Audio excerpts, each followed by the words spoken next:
गिरगे साहेब त्या ठिकाणी त्यांचं स्वागत करतील.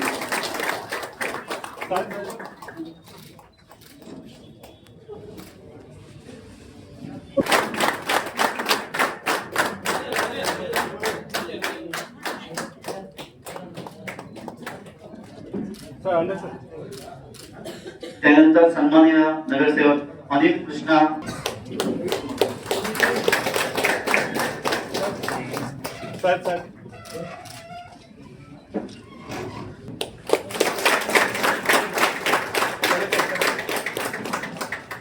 त्यानंतर सन्माननीय नगरसेवक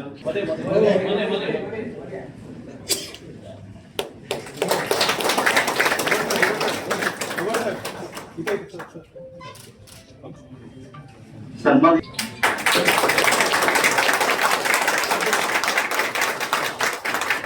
त्यानंतर सन्माननीय नगरसेवक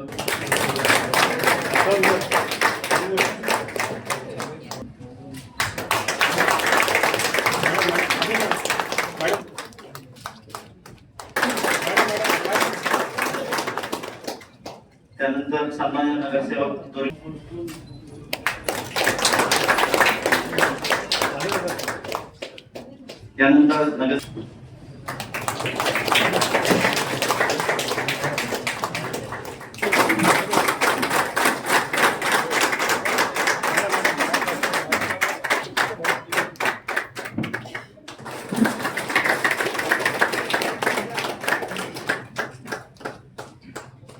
त्यानंतर त्यानंतर सामान्य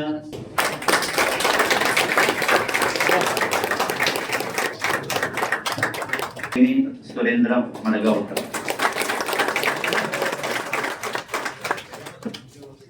त्यानंतर सन्मानित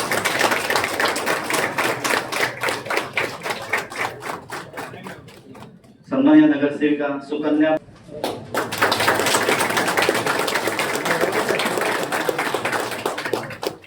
सन्मान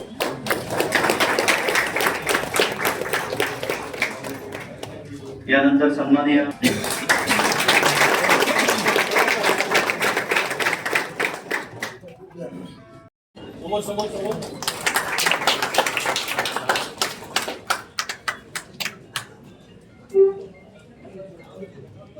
नवनिर्वाचित नगराध्यक्ष मॅडमना विनंती करतो व या ठिकाणी उपस्थित असलेले युवराज लखमराजे भोसले यांचं स्वागत आपल्या हस्ते.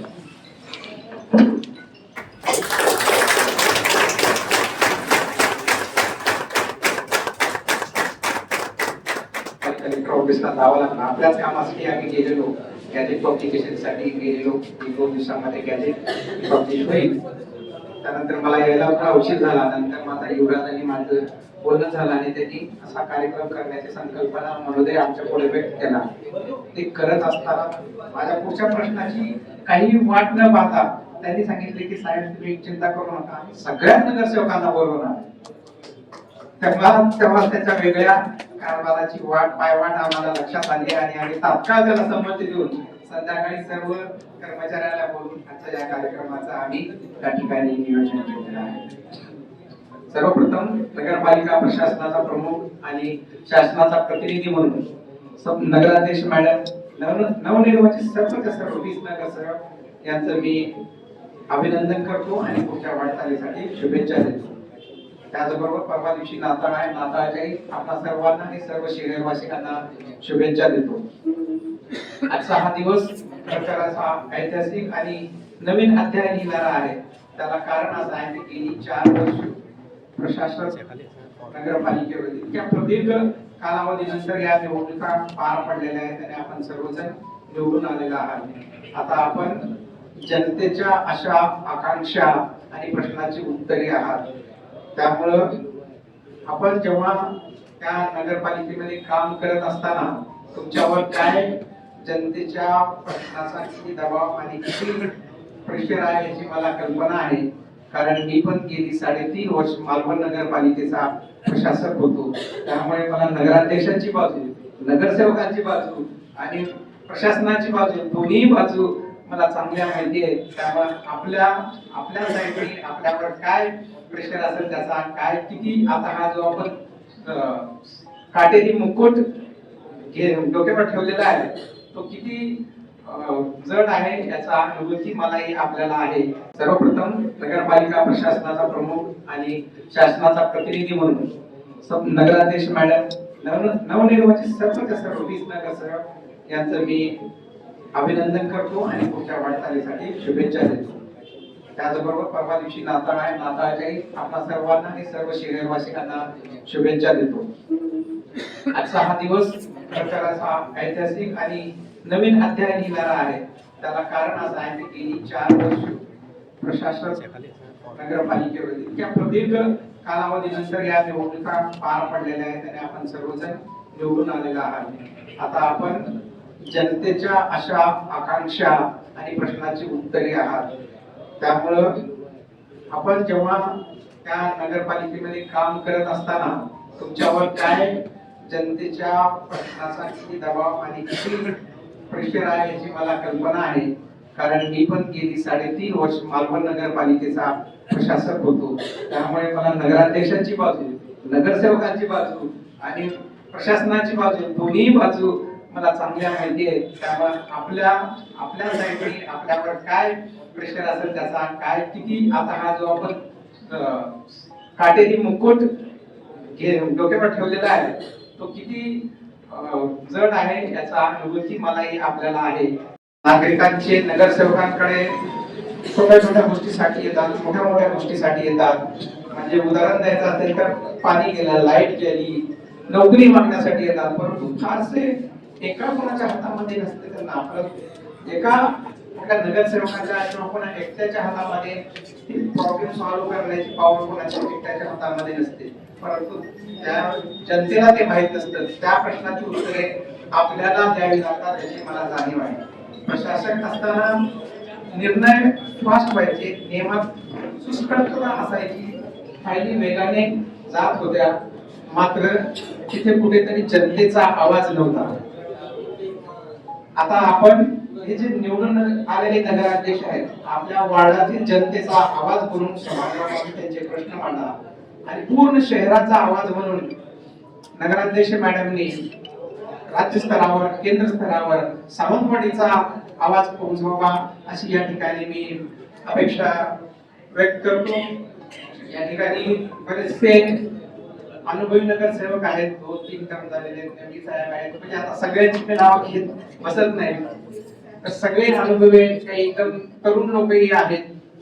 या तरुण लोकांचा आणि सिनियर लोकांचा अनुभवाचा फायदा वेगळा आमच्या प्रशासनातही बघा. काही डायरेक्ट अधिकारी घेतले जातात आणि काही प्रमोशनने घेतले जातात.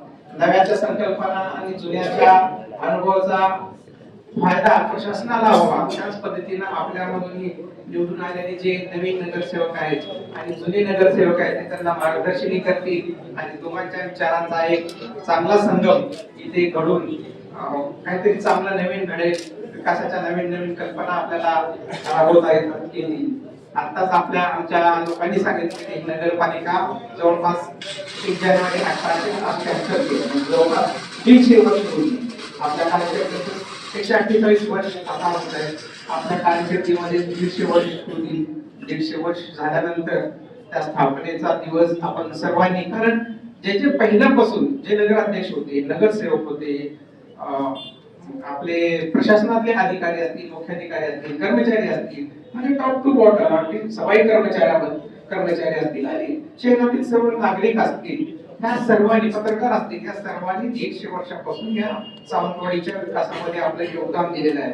त्या योगदानाचे दिवस म्हणून तो 150वा वर्ष आपण मॅडम आल्यानंतर तो टॉप प्रायोरिटीवर घेऊन 150 स्थापनेचा दिवस साजरा कराल असे मी अपेक्षा करतो. सभागृहामध्ये 150 वर्षाचा हा आपल्याला परंपरा आहे. त्यामुळे सभागृहामध्ये आपण नगरसेवक असताना सभागृहाची मान मर्यादा, डेकोरम मेंटेन कराल अशी या ठिकाणी मी अपेक्षा व्यक्त करतो. कारण आपला जो सभागृहामध्ये असताना किंवा बाहेर नगरसेवक म्हणून असताना, प्रशासनामध्ये असताना आपले जे विचार आहेत त्या विचारामध्ये ठेकेपोरपणा नको, मी म्हणेल तेच खरं असं म्हणायला नको. कारण आपण रिसेप्टिव्ह पाहिजे, सगळ्यांचं आपण ऐकलं पाहिजे, ऐकून मग समजून घेऊन पुढचा विचार केला पाहिजे, निर्णय घेतला पाहिजे. कारण एक आपला एक सिद्धांत आहे, नाव माहित नाही त्या सिद्धांताचं, परंतु साधारण असं आहे की सर्व कावळे काळे असतात असं समजलं जातं. म्हणजे आपण जेव्हा एखादा विचार म्हणतो की माझंच खरं असं वाटत असतं, परंतु जेव्हा आपण एखादा पांढरा कावळा बघतो, आफ्रिकेमध्ये बरेचसे पांढरे कावळे आहेत, किंवा इव्हन तुम्ही जर पक्षी संग्रहालयात गेला तर वेगवेगळ्या कलरचे कावळे तुम्हाला पाहायला मिळतील. त्यामुळे आपला जो हा दुराग्रह जो असेल की कावळे काळेच असणार, तर तो नसू शकतात, पांढरा असू शकतो, वेगळ्या कलरचा कावळा असू शकतो. त्यामुळे आपण इतरांच्याही विचाराचा योग्य तो सन्मान करा आणि योग्य ते डिसिजन्स या सभागृहामध्ये घेत राहाल.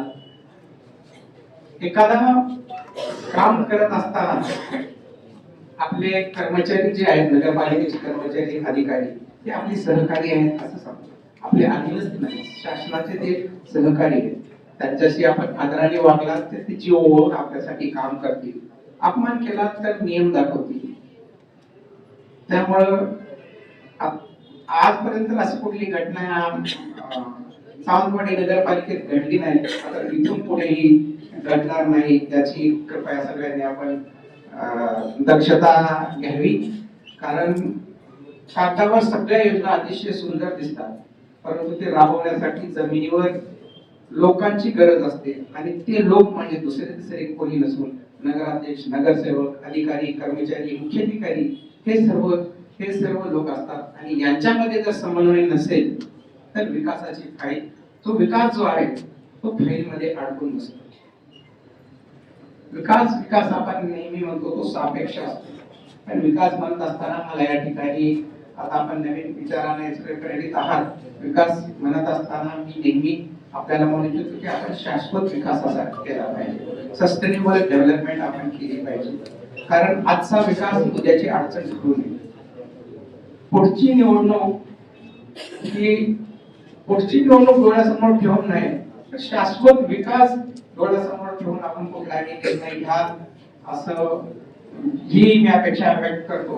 शाश्वत विकास म्हणजे आजची प्रश्न मिटवतात, परंतु त्या प्लॅनेट अर्थ वरती, या पृथ्वीवरती आपल्या बरोबरच ह्या हजारो लाखो जीव जंतू, आपल्या इतकाच त्यांचा या पृथ्वीवर राहण्याचा त्या जीव जंतूचा सगळ्यांचा अधिकार आहे. आणि आपल्या पुढे ज्या येणाऱ्या हजारो लाखो पिढ्या आहेत त्यांना या पृथ्वीवर जगण्याचा आपल्या इतकाच अधिकार आहे. त्यामुळे आपण जे रिसोर्सेस वापरणार आहेत ते लॉंग टर्म टिकतील, सस्टेनेबल राहतील, या पद्धतीने आपण निर्णय घ्याल अशी मी अपेक्षा व्यक्त करतो. शहरीकरणाचा वेग खूप वाढतो आहे महाराष्ट्रामध्ये, 55% शहरीकरण झालेलं आहे.